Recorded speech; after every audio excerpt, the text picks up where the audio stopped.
जब से गहिला तू राजा बहरवा निकला गता तनको ना घरवा। जब से गहिला तू राजा बहरवा निकला गता तनको ना घरवा। का हम बताई दुखवा सुनाई राजा जी दिल के हलिया ई देवारवा कटल बगलिया रोटी बोरी चाटे उठल लिया ई देवारवा कटल बगलिया।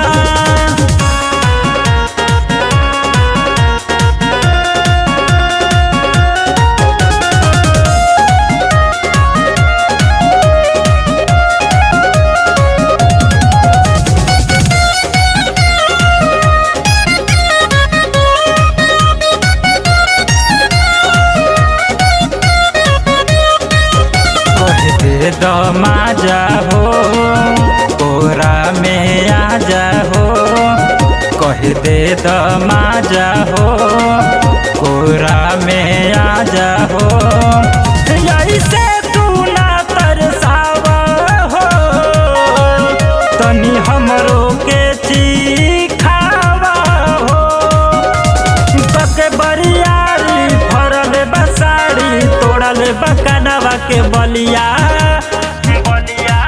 ई देवारवा कटल बगलिया रोटी बोरी चाटे उठल लिया ई देवारवा कटल बगलिया।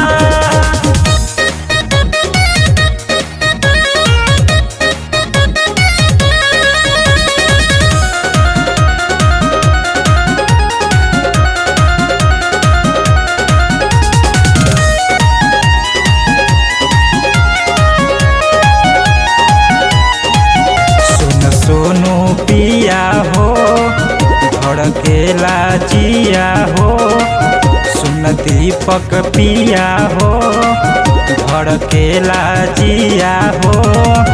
खाली रहत हमारा फेरा में सूते ना जाला डेरा में।